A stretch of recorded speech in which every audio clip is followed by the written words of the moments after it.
G-Bear here with the next edition of Homesteading the Desert. And here we are on December 9th. It is Saturday. I've been busy all day. I got that tire reseated. My trick worked. So it's all fully inflated, and I got the jack stand still under there, but it's sitting back down on top of its pad. So that part is done. Let's move on down the line here. I transferred the water from the barrels on the trailer into the irrigation barrel up there, and then my pump took a crap on me. I do have the rebuild kit for it with the new impeller and all of that, and I'll fix that tonight and have it ready in the morning. Beautiful sunset. And just moving up this way, I wanted to show you that I did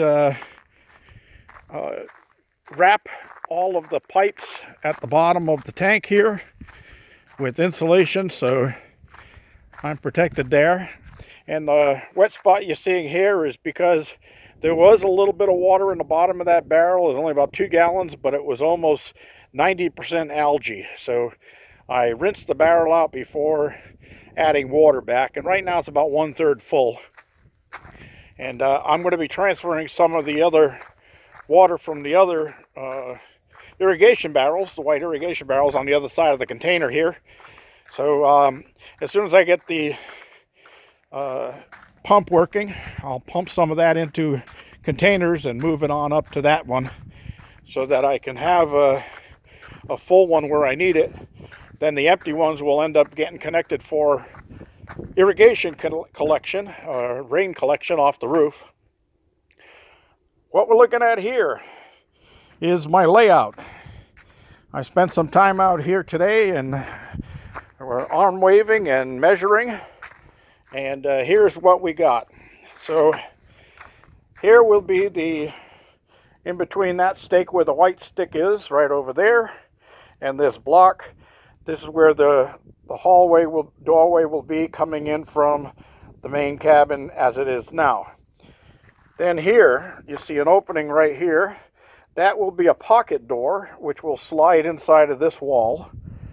And the porta potty I put here just to show you where the location of the toilet's going to be. And that toilet or closet ring right there is actually going to move back over to here, about dead center of the toilet. So I just wanted to lay it out to see if I had enough fittings and pipe. And that's what I did here. Now you can see that coming out the back end of this is a 2-inch that goes up, and that'll go up through the wall and through the roof of the addition here. That'll be a vent line, and I'll put a clean out in the wall there if I need it. Then I've got a clean out here at the top of the sink, and I'm not going to vent the sink because if you're within 5 feet of a vent, you really don't need to vent it. So I am less than 5 feet. I'm only 4.5 feet across from one to the other, so I'll be fine on that. And then there'll be a connection of 3-inch between that coupler and that fitting. And then the center of this will be the shower drain. And I laid these boards out. They just happen to be the right size, 30 by 36 when they're laid out like this. And that's going to be my shower. It'll be a fiberglass shower, all one piece. I just set it right in place. And then this area will end up being my shelves for my towels and linens and things like that. And the sink will be right here.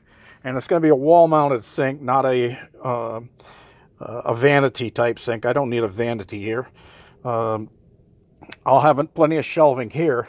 And what I'm going to do is I'm going to bring the water lines in underneath the bottom base kick area of the cabinet, and it'll go into the shower with the shower valve on the wall here.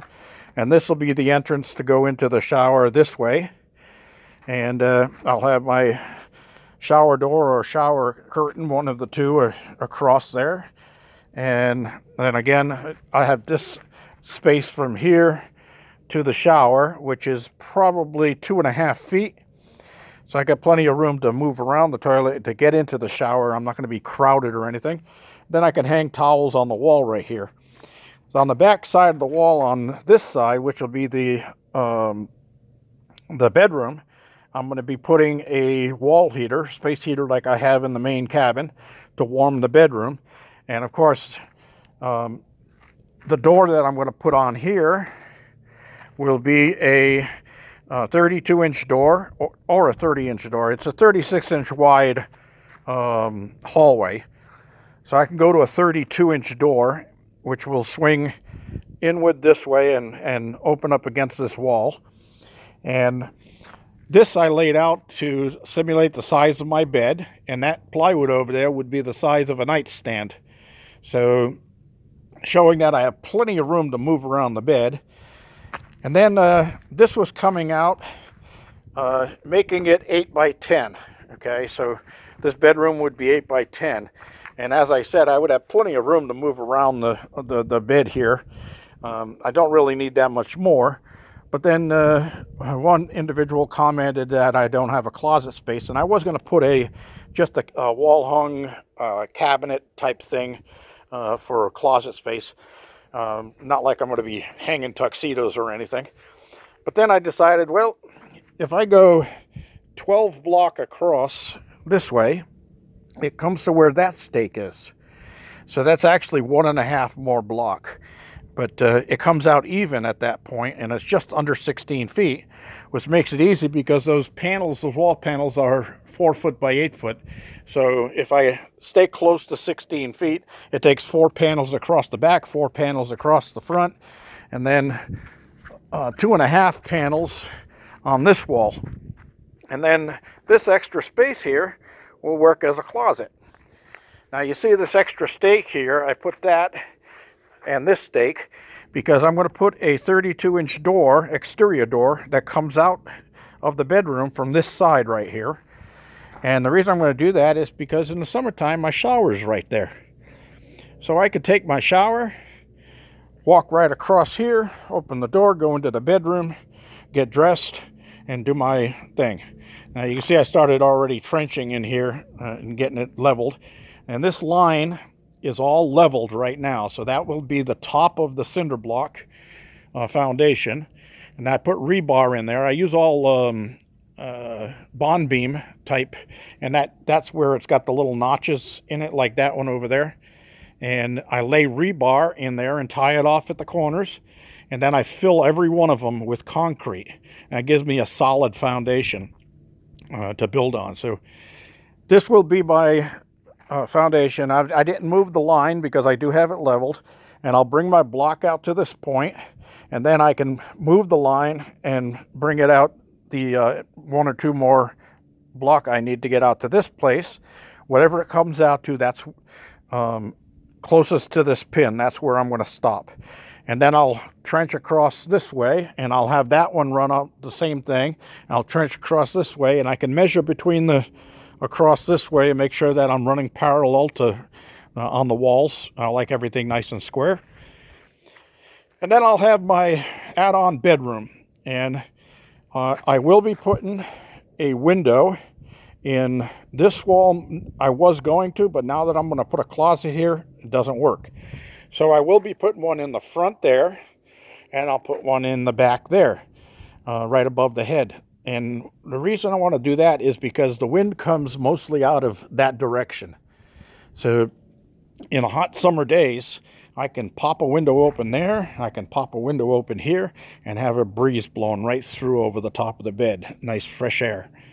And then I'll have a ceiling fan above it, so on those calm nights I can move some air around if I want to. And like I said, right in this wall over here, I'll have my space heater to warm this area up. Now, on the really cold nights, I just leave the bedroom door open, and I don't really need to close that unless I have company. And the heat from this room will move around into the bathroom, and the heat from the other cabin will move around and come into the bathroom. So everything will be nice and warm in here and nice and cozy. All right, well, that's about it for right now. I've been having a little bit of wind here today and getting some extra charge. Batteries are all up to par. I've been running the compressor out there, so I used up some electricity, and I got all the tires inflated to proper pressure. So the motorhome is all set, and tomorrow I'll work on getting a little bit more of this done over here. get everything trenched out. I may even move the line if I finish everything fast enough, and go from there. G-Bear signing off from the desert.